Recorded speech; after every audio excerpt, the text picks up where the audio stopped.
Thanks for listening to TED Tech. I'm Simone Ross, the tech curator here. Over 3 billion people globally do not have access to the internet. That's 3 billion people who are not connected to a resource most of us see as a must-have to work, to learn, to communicate, to prosper, and to participate in our economies. In her TEDx talk, Priscilla Chomba explains why an equitable internet benefits everyone and why we've still got work to do.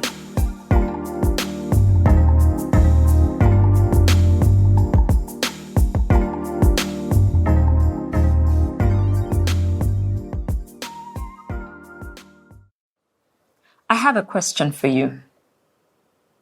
How would you have coped with the COVID-19 pandemic if you'd had no access to the internet? March 2020. I know we all want to forget, but allow me to take you back to March 2020. You see, it felt like 1 minute we were doing what we always do, going about our daily business. And then we were keeping sort of one eye on a virus that was over there. And then the next day, boom, we were in a head-on collision with a pandemic that nobody knew what to do about. Authorities jumped to action. Don't go to church, don't go to the mosque, don't see your friends, don't go to restaurants, don't go outside, don't use public transport, and don't visit your parents, don't go to school, don't go to work. It was a barrage of don'ts from every direction possible. It was a lot. But we adapted. We started to accept, and slowly we shifted more and more of what we did from in-person to online. We started to rely on the power of the internet to order our groceries online, to order our meals, to speak to our friends, or even to learn how to take care of that plant finally. We used the internet to pray.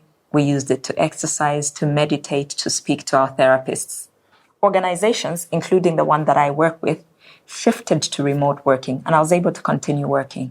Some schools figured out how to deliver online classes, and my children only had 3 weeks of interruption to their learning before they were back in class online.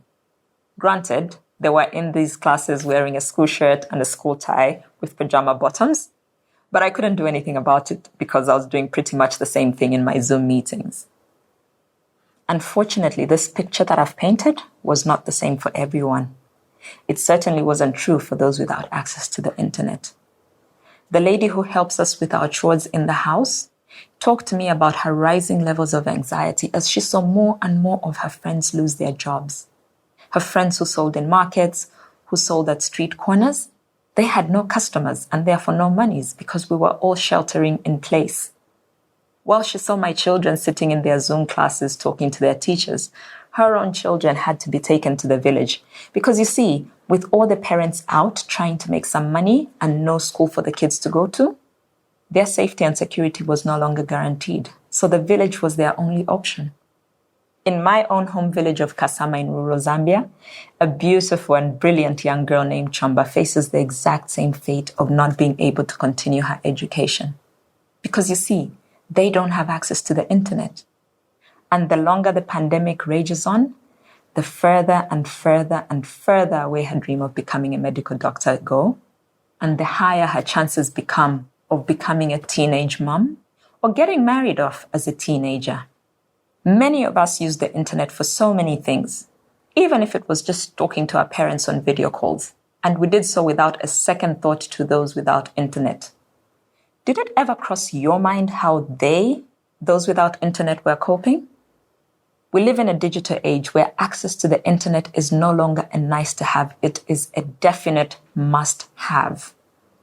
The internet provides a tool for us to engage in democratic conversations. We have a voice in spaces that were previously a preserve of the few, whereas before only those who could go to TV stations, radio stations, and have access to newspaper interviews had a say. Now everybody can speak about issues that affect them. Just in the last few years, we have seen the power of the internet used to connect people from across the world. People who don't even speak each other's languages have been able to rally together to fight against things like racism, sexism, climate change, and so much more. The internet gives power to people to contribute to their economies, to contribute to politics and to social issues. Let me put the economic contribution into context. My home country of Zambia relies on agriculture. We place a lot of emphasis on agriculture, and rightly so, because 60% of the Zambian population relies on agriculture for their livelihoods. That's according to the United Nations statistics. And yet, when we look at the numbers, agriculture contributes only 7.5% to the country's GDP in most years. So 60% of the population is relying on something that contributes 7.5% to the GDP.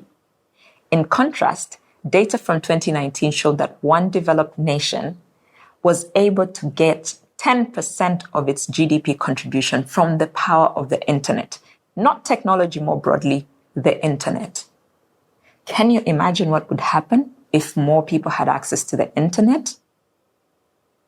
And lest we forget, access to the internet would give Chomba in my home village the right to learn. She would be able to go to school and get closer to realizing her dream of contributing to the health sector. We need to act now.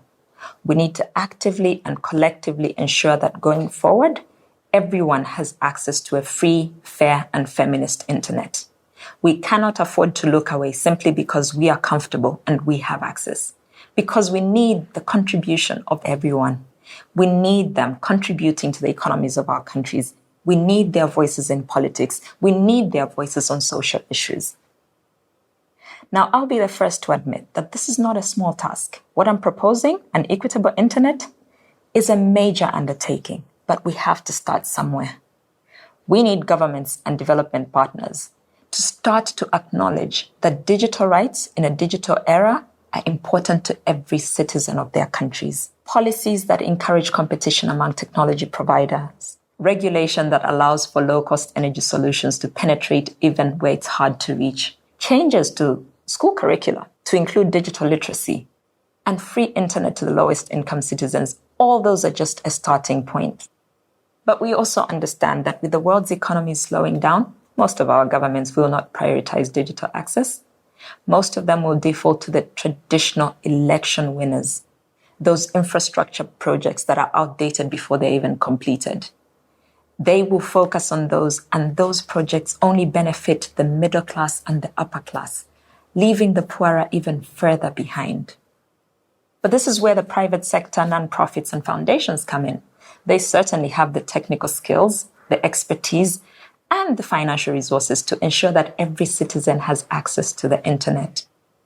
And we need to start holding global corporations to account. In 2020, we learned that at least 20 developing countries were missing out on as much as $2.8 billion in tax revenue from just 3 big tech companies.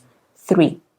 This is only a tip of the iceberg because we know there are a lot of companies operating in these locations, but due to unfair global tax rules, they're not giving back their fair share. We need to demand that they start to give back, and give back in a way that is sustainable, that is genuine, and does not come with the conditions that they normally attach to anything that they consider free in these contexts. And to ensure sustainability, it can be as simple as starting to look at what has already been tested in terms of providing access to technologies, bringing those up to the surface, and then working with communities to make sure that whatever is put in place is for the long term and not just for the immediate. One thing we can all agree on is that there are definitely enough internet resources to go around, and the technology is certainly advanced enough to make sure that everybody has access. We need to figure out how we bring these resources together so that Chomba in my village does not just have access to learning content that is relevant to her, but that she's also able to take part in economic discussions, in political discourse, and making sure that she has access to an internet where she is protected from online abuses such as surveillance, intimidation, and bullying. On individual level, you and I, those of us with access, need to stand with those that don't have. We need to make sure that we are not leaving those 2 billion behind, and that we're making sure they have access to all the tools they need to live up to their full potential. So knowing how an equitable internet benefits the collective, how will you contribute to reducing that 2 billion number?